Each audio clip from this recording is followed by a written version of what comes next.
On May 26, 1972, Lieutenant Colonel Thomas McKenna lay on his cot in a bunker in Kontum City, South Vietnam. He was the senior American advisor to the 44th Regiment of the South Vietnamese 23rd Infantry Division.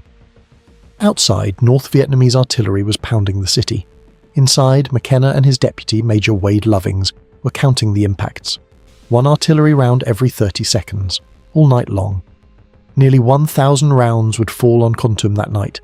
The bunker shook with each explosion. Dust fell from the ceiling. The earth itself seemed to vibrate with the sustained bombardment. Coffee cups on tables rattled and fell. Maps on the walls shifted. The electric lights flickered with each nearby impact. McKenna and Lovings had been counting impacts since midnight. This was not random harassment fire. This was systematic. Deliberate bombardment designed to soften defensive positions before a major assault. The North Vietnamese gunners were walking their fire across the city in a pattern, hitting specific targets, ammunition dumps, command posts, artillery positions, troop concentrations. This was preparation for something big. The sound was constant, a rolling thunder that never stopped. 130mm guns, 152mm guns, 122mm rockets. All firing from positions in the jungle west and north of Kontum, beyond the range of South Vietnamese counter-battery fire. The defenders could hear the shells coming, a whistle growing louder, then the explosion, then debris raining down, then the next whistle already starting. You could not sleep through this. You could only lie on your cot wearing helmet and flak jacket, listening to the impacts, trying to judge from the sound how close each shell was landing. When you heard the whistle, you tensed. When the explosion came, you unconsciously counted the seconds until the next whistle. 30 seconds, like clockwork. The North Vietnamese gunners had plenty of ammunition, and they were going to use it all. At 0300 hours, the artillery fire shifted. Instead of hitting the city centre, the shells began falling on the northern perimeter where the 44th and 53rd Regiments held their positions. Then came the sound McKenna had been dreading. Tank engines. Diesel motors roaring in the darkness, the metallic clank of treads on pavement. The North Vietnamese were attacking with armour and infantry, trying to break through into the city. This was the 55th day of the siege of Kontum. For nearly 2 months, 3 North Vietnamese army divisions had surrounded the city, bombarding it with artillery, launching ground attacks, trying to crush the South Vietnamese defenders and split South Vietnam in half. If Kontum fell, the Central Highlands would be lost. The country would be cut in two. The war would effectively be over, but Kontum did not fall. The South Vietnamese 23rd Division, supported by a handful of American advisors and the most intensive aerial bombardment campaign in the history of warfare, held the city against overwhelming odds. B-52 bombers dropped millions of pounds of ordnance so close to friendly positions that bombs knocked coffee cups off tables in the division command post. Attack helicopters fired new TOW anti-tank missiles, destroying dozens of enemy tanks, and one civilian advisor named John Paul Vann, a man with no military rank but more authority than most generals, coordinated the entire defence with a combination of brilliance, obsession, and sheer force of will. This is the story of the Battle of Kontum, the siege that lasted 55 days, the close call that nearly ended South Vietnam in 1972. It is a story of South Vietnamese soldiers proving they could fight when properly led and supported. It is a story of American air power used with devastating effectiveness. And it is a story of one man, John Paul Vann, who saved a city and a country, only to die days later in a helicopter crash before he could see the final victory. The Easter Offensive of 1972 was the largest military operation in Vietnam since the Tet Offensive 4 years earlier. It was also the most conventional. This was not guerrilla warfare. This was a multi-division invasion with tanks, heavy artillery, anti-aircraft missiles, and all the characteristics of modern mechanized warfare. North Vietnam launched the offensive on March 30th, striking simultaneously in 3 locations. In the north, across the demilitarized zone, multiple divisions attacked toward Quang Tri and Hue. In the south, near Saigon, other divisions attacked An Loc in Bin Long province. And in the Central Highlands, 3 divisions attacked toward Kontum City. The timing was deliberate. By March 1972, most American combat troops had withdrawn from Vietnam. Only 95,000 Americans remained in country, and only 6,000 of those were combat personnel.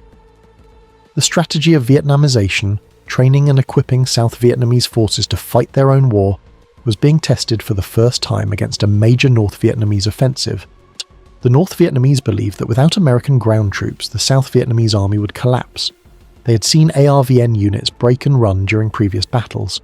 They knew that many ARVN divisions were poorly led, inadequately trained, and lacking in the kind of combat motivation that makes soldiers stand and fight when retreat is easier.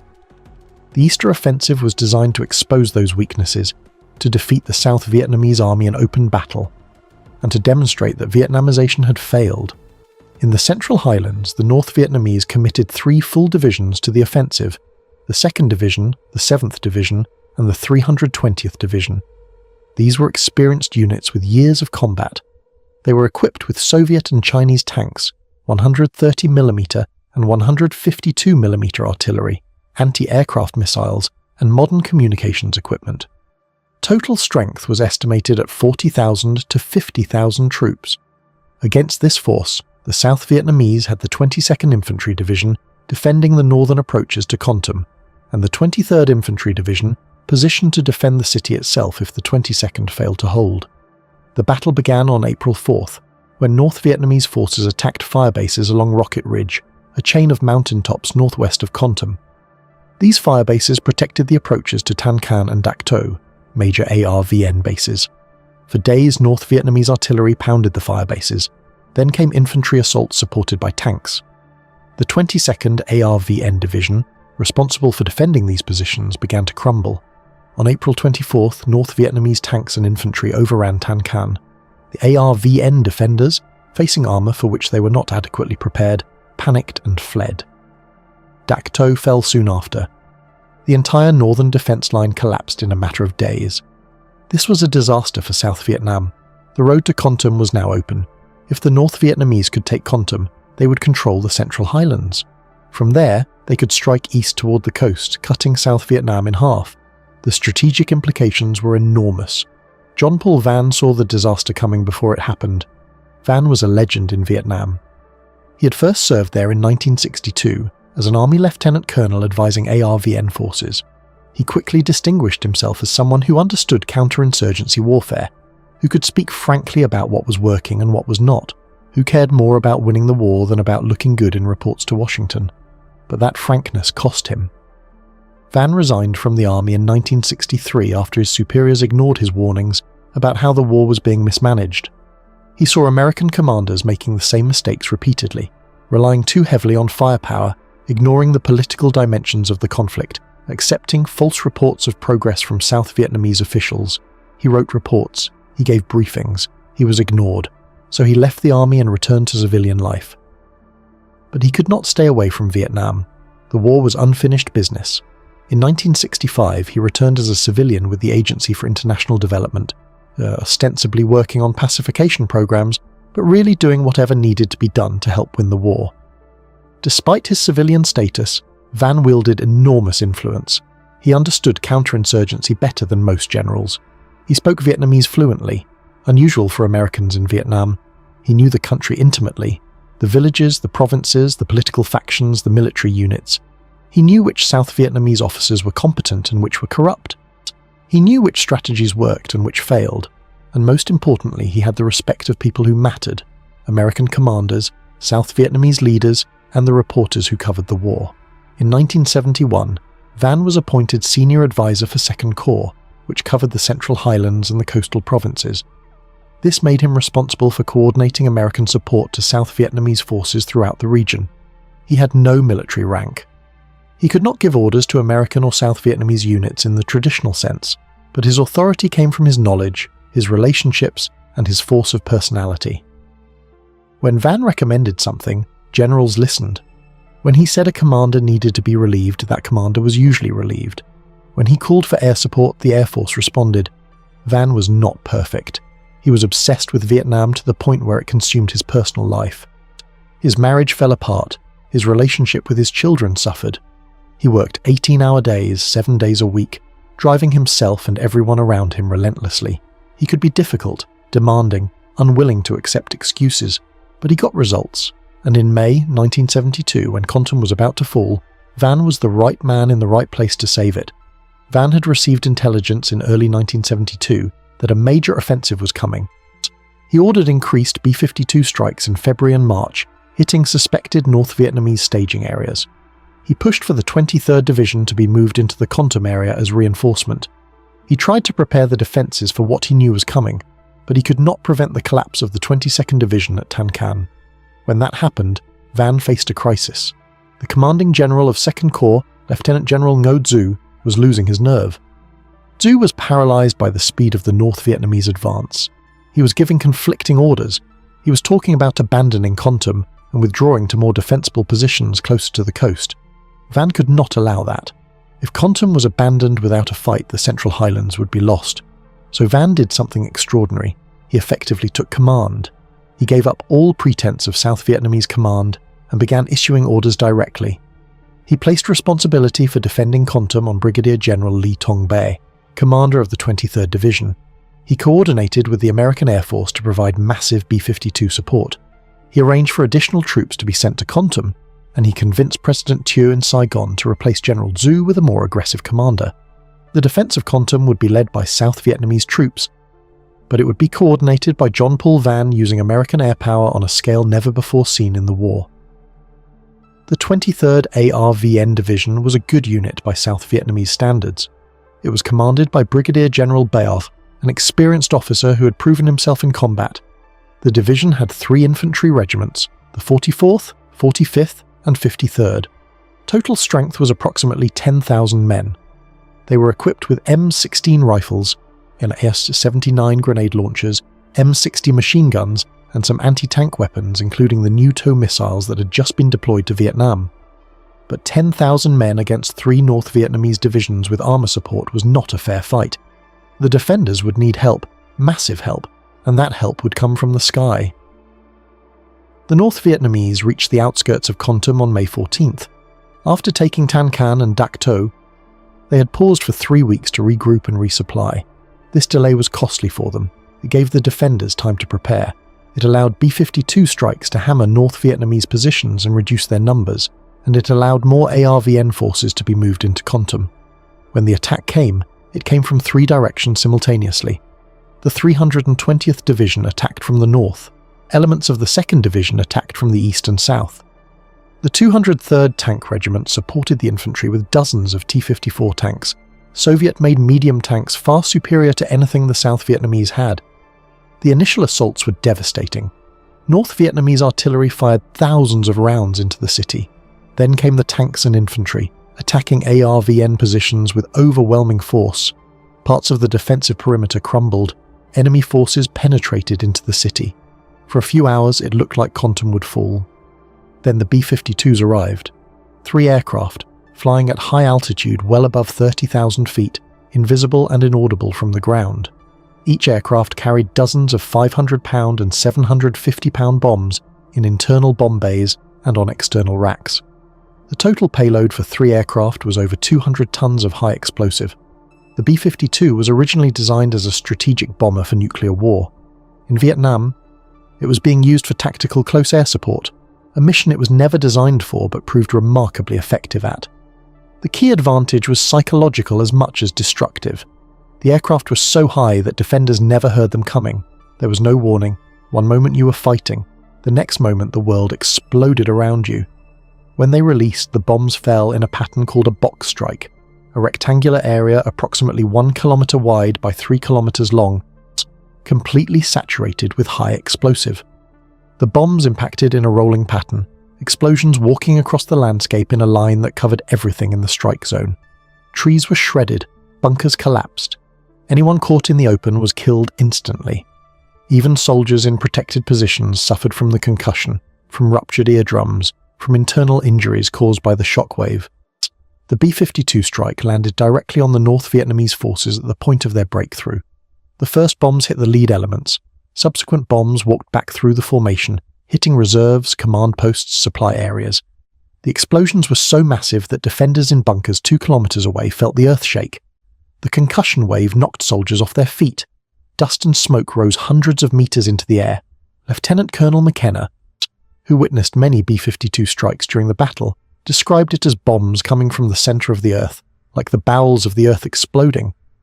Other soldiers talked about the ground rippling like water about shockwaves you could see moving through the air, about the sound being so loud it was felt in your chest rather than heard with your ears. The psychological effect on the North Vietnamese was devastating. Imagine fighting your way through defensive positions, taking casualties but making progress, thinking victory is within reach. Then suddenly the world explodes. No warning, no time to take cover, just instant, overwhelming destruction. The survivors, those who were outside the strike zone or protected in deep bunkers, were left stunned, disoriented, unable to function as organized units. The North Vietnamese attack stalled. Hundreds of soldiers were killed instantly. Units were disorganized. Command and control broke down. The momentum was lost. ARVN forces counterattacked over the bodies of the dead, pushing the survivors back out of the city. This pattern would repeat for weeks. North Vietnamese attacks, sometimes successful initially, would be stopped by B-52 strikes called in danger close to friendly positions. The bombs were so close that they knocked coffee cups off tables in the division command post bunker. Van remarked that any time the wind was blowing from the north, whether B-52 strikes were turning the terrain into moonscape, you could tell from the battlefield stench that the airstrikes were effective. By May 25th, Kontum was completely cut off and surrounded by enemy troops. The airfield had been closed by heavy artillery fire. Supplies could only come in by helicopter, and eventually only by parachute when helicopter landings became too dangerous. The defenders were running low on ammunition, food and medical supplies, while casualties were mounting. The perimeter was being compressed by constant attacks. The night of May 25th to 26th was critical. Nearly 1,000 artillery and rocket rounds fell on Kontum. Then, at 0300 hours, came the main assault. 4 North Vietnamese regiments supported by armour attacked from the north. They hit the 44th and 53rd regiments with everything they had. The enemy artillery continued pounding while infantry and tanks broke through the frontline positions.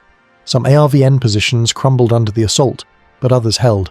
Company and battalion commanders called in helicopter gunship support. Hawk's Claw, the call sign for AH-1 Cobra gunships from the 1st Cavalry Division, arrived at first light. The helicopters were equipped with the new tow missiles. Tube-launched optically tracked wire-guided anti-tank weapons that could destroy tanks at long range. The Cobras engaged the North Vietnamese tanks systematically, using tactics developed specifically for the new tow weapons. The tube-launched optically tracked wire-guided missile was revolutionary technology. Unlike previous anti-tank weapons that required the gunner to be on the ground, exposed to enemy fire, here the TOW could be fired from a helicopter hovering behind cover at ranges up to 3,000 meters. The pilot would hover the helicopter, keeping it as stable as possible. The gunner would acquire the target through an optical sight, placing crosshairs on the tank. When he fired, the missile launched from its tube, unreeling a thin wire behind it. The gunner kept the crosshairs on the target as the missile flew. Guidance commands travelled down the wire, steering the missile toward the point where the crosshairs were aimed. The gunner just had to keep his crosshairs on the tank. The missile did the rest. It took approximately 15 seconds for a tow missile to fly from launcher to target at maximum range. 15 seconds during which the helicopter had to remain relatively stable, during which the gunner had to keep tracking the target, during which enemy gunners could be shooting back at the helicopter. It required skill, concentration, and courage. But it worked. The first tank the Cobras engaged on May 26th was a T-54 advancing down a road toward ARVN positions. The helicopter pilot found a firing position behind a tree line, hovering just high enough to see over the trees.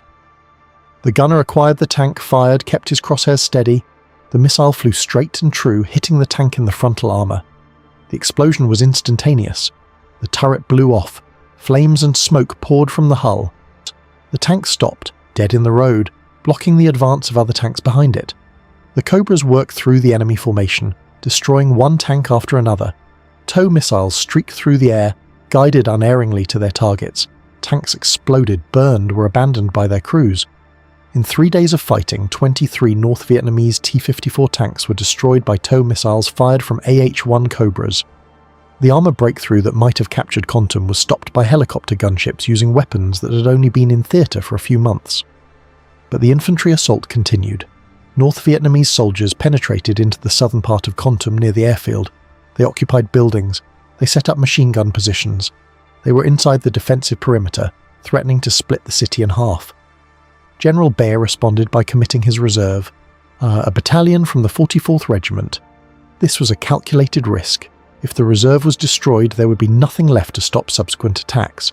But if he did not commit it now, the North Vietnamese would consolidate their gains and the city would be lost anyway. The counterattack succeeded. ARVN troops, supported by tactical airstrikes and artillery, pushed the North Vietnamese back out of the city. But it was a near thing. The margin between holding and losing was measured in meters and minutes. Throughout the battle, American advisors played a crucial role far beyond their small numbers. There were only a handful of Americans in Kontum, advisors to the division and regiments, forward air controllers coordinating airstrikes, helicopter pilots flying support missions. But these men made the difference between success and failure. The advisors coordinated air support at all levels. When ARVN units were under attack, American advisors called in tactical airstrikes, helicopter gunships, and artillery fire. They spoke directly to Air Force forward air controllers overhead, directing them to targets, adjusting fire, ensuring that bombs and rockets hit enemy positions rather than friendly troops. This close coordination required skill, experience, and nerves of steel. Calling in airstrikes 50 meters from your own position, with the lives of hundreds of soldiers depending on the accuracy of the strike, is not something that can be learned in a classroom. The advisors at Kontum had that experience. They had been doing this for years. They knew how to use American air power effectively. The B-52 strikes were controlled at a higher level, coordinated by Van and his staff.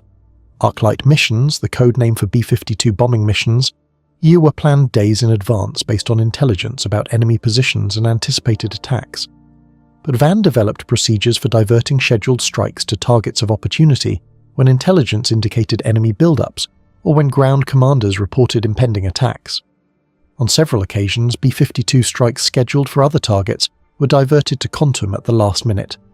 The aircraft were already in the air, flying toward their original targets. Controllers radioed new coordinates. The aircraft turned, flew to Kontum, and dropped their bombs on North Vietnamese forces massing for attack. The timing had to be perfect. Too early, and the enemy had not yet assembled. Too late, and they would already be engaged with ARVN forces, making close air support too dangerous. Between February and June, hundreds of B-52 missions were flown in support of Kontum.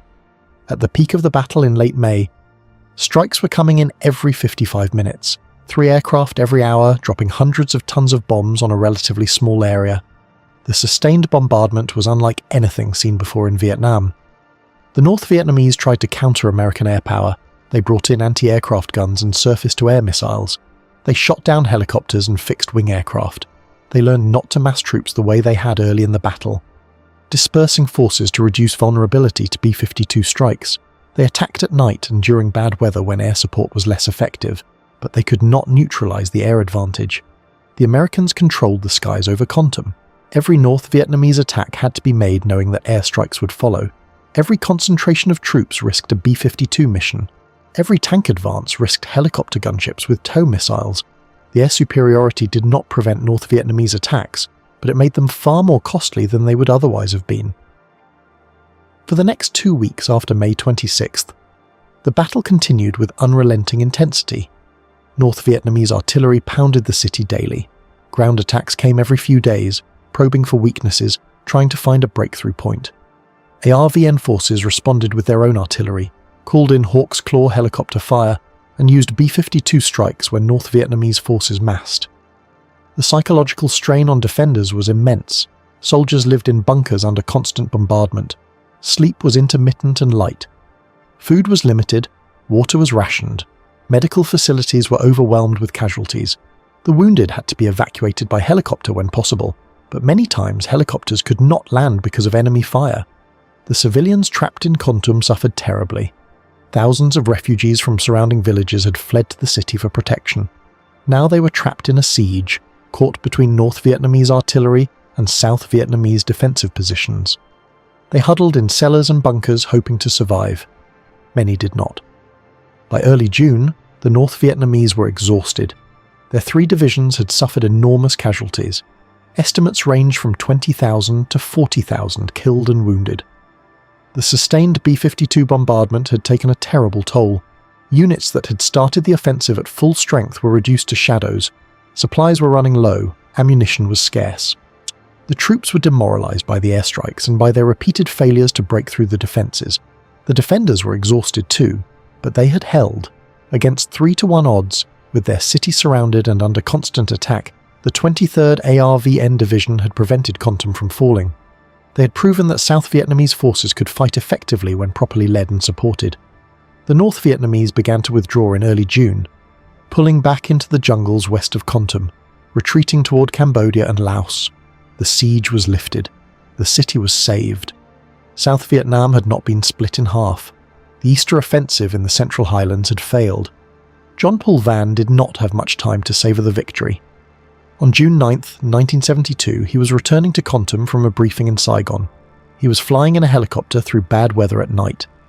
The purpose of the flight was to deliver a celebration cake to the American advisors and ARVN commanders for the Kontum victory. The helicopter crashed in the darkness, killing everyone aboard. Vann was 57 years old.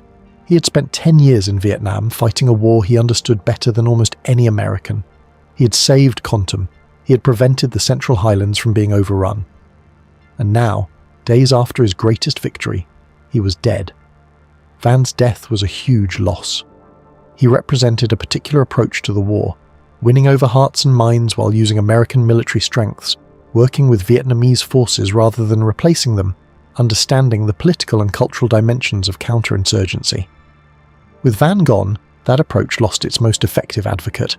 The victory at Kontum was virtually ignored in the United States. The American public was tired of Vietnam. Most Americans had no idea where Kontum was or why it mattered. The media coverage focused on the broader Easter offensive, on Quang Tri being captured and later recaptured, on An Loc holding out under siege. Kontum was just another battle in a war that seemed to go on forever, but the victory mattered enormously. If Kontum had fallen, the Central Highlands would have been lost. The North Vietnamese would have been able to strike east to the coast, cutting South Vietnam in two. The strategic situation would have become untenable. The South Vietnamese government might have collapsed in 1972 rather than 1975. The battle also demonstrated something important about Vietnamization. South Vietnamese forces could fight effectively when they had proper leadership, adequate equipment, and strong air support. General Baer proved to be a capable commander who made good tactical decisions under extreme pressure. The ARVN troops held their positions despite being outnumbered and outgunned. They did not panic. They did not flee. They fought. But the victory also revealed the limits of Vietnamization. The ARVN could not have held Kontum without massive American air support. The hundreds of B-52 missions, the thousands of tactical airstrikes, the helicopter gunships with Tau missiles, all of this was essential to stopping the North Vietnamese offensive. Without it, the ARVN would have been overwhelmed. 3 years later, in 1975, when the North Vietnamese launched their final offensive, that level of American support was not available. Congress had cut military aid to South Vietnam. B-52 strikes were not authorized. The South Vietnamese fought alone, and they lost. This is why Kontum matters in understanding the end of the Vietnam War. It showed that South Vietnamese forces could hold against a major North Vietnamese offensive, but only with overwhelming American air support. Remove that support, and the outcome was different. The fall of South Vietnam in 1975 was not inevitable. It was the result of political decisions in the United States to end military involvement and cut aid. For the soldiers who fought at Kontum, both American and South Vietnamese, the battle was a validation. They had done everything asked of them. They had held against overwhelming odds. They had proven that with proper support, South Vietnamese forces were capable of winning battles against the North Vietnamese army. The American advisors who served at Kontum came home with mixed feelings. Pride in what they had accomplished, but frustration that it did not matter in the long run. They had saved a city and postponed defeat for 3 years, but they could not change the political reality that America was leaving Vietnam regardless of battlefield outcomes. For the South Vietnamese soldiers who held Kontum, the battle was proof that they could fight. But it was also a bitter lesson about dependence. They knew they had won because of American air power. They knew that if the Americans ever stopped providing that support, they would be on their own against an enemy that would keep coming with tanks and artillery and fresh divisions. The lessons of Kontum about air power and conventional warfare influenced American military thinking for decades. The effectiveness of B-52 Arclight strikes against massed enemy forces became a case study in using strategic bombers for tactical support. The success of tow missiles against tanks validated the concept of helicopter-delivered anti-armor weapons. The close coordination between advisors and air support demonstrated the importance of joint operations. But Kontum also taught a lesson about the limits of air power. Despite hundreds of B-52 missions and thousands of tactical strikes, the North Vietnamese were not destroyed. They withdrew, regrouped, and returned to fight another day. Air power could stop offensives, it could inflict massive casualties, it could save cities from being overrun, but it could not win the war by itself. 52 years after the Battle of Kontum, the city still stands. It is part of unified Vietnam under communist rule, the outcome that the defenders fought to prevent. The bunkers are gone, the bombed areas have been rebuilt. Life goes on. Most people who live there today were not alive during the siege. They do not remember what it was like when their city was surrounded, when artillery fell every night, when the outcome hung in the balance for 55 days. But in the United States, in the memories of the American advisors who served there, Kontum remains vivid. They remember the sound of artillery every 30 seconds through the night. They remember calling in B-52 strikes so close that the earth shook in their bunkers. They remember watching helicopter gunships destroy tanks with tow missiles. They remember the ARVN soldiers who held their positions against impossible odds. And they remember John Paul Vann, the civilian who commanded like a general and died bringing a celebration cake to commemorate a victory he would not live to see completed. The Battle of Kontum was one of the last major American-involved battles of the Vietnam War. After the Easter Offensive ended, American ground troops continued withdrawing. By the end of 1972, only a few thousand Americans remained in Vietnam, mostly advisors and support personnel. The Paris Peace Accords were signed in January 1973, officially ending American combat involvement. But for the men who fought at Kontum in May and June of 1972, the battle represented something important, proof that the war could have been won if America had maintained its commitment. They held a city against 3 North Vietnamese divisions. They inflicted casualties that crippled those divisions for months. They demonstrated that South Vietnamese forces, properly supported, could defeat North Vietnamese conventional attacks. The tragedy of Kontum is not that the battle was fought. The tragedy is that the victory did not matter. 3 years later, without American air support, South Vietnam fell. The soldiers who held Kontum, who believed they were fighting to save their country, ended up on the losing side of history. The city they saved in 1972 was lost forever in 1975. For American veterans who served as advisors in Vietnam, Kontum stands as both a success and a failure. A success because they accomplished their mission. They held the city, they stopped the offensive, they saved South Vietnam from being split in half. A failure because in the long run, it did not matter. The political will to continue supporting South Vietnam was gone. The American public wanted the war to end, regardless of the consequences for the South Vietnamese people who had fought alongside American forces for over a decade. This is the legacy of Kontum. 55 days when a city was saved by B-52 bombers, helicopter gunships, American advisors, and South Vietnamese soldiers who stood their ground. 55 days when the outcome of the war hung in the balance. 55 days that proved South Vietnam could survive, if only America continued to support it. And 3 years of false hope before the final collapse showed that battlefield victories without political support are ultimately meaningless. The men who fought at Kontum deserved better. The American advisors who risked their lives coordinating airstrikes and leading South Vietnamese units into battle deserved to see their efforts result in lasting success rather than temporary reprieve. The ARVN soldiers who held their positions against overwhelming odds deserved not to be abandoned by the ally who had promised to support them. John Paul Vann deserved to see the country he had given 10 years of his life to save, achieve stability and independence. Instead, he died days after his greatest victory, killed in a helicopter crash while delivering a cake to celebrate a battle that would ultimately prove to be one last victory before the final defeat. This is why the Battle of Kontum matters, not because it changed the outcome of the war, but because it showed what could have been possible with continued commitment. 55 days when everything worked, good leadership, effective tactics, overwhelming air support, determined resistance. 55 days that saved a city and postponed the inevitable. 55 days that demonstrated both the potential for victory and the reality that potential means nothing without the will to see it through.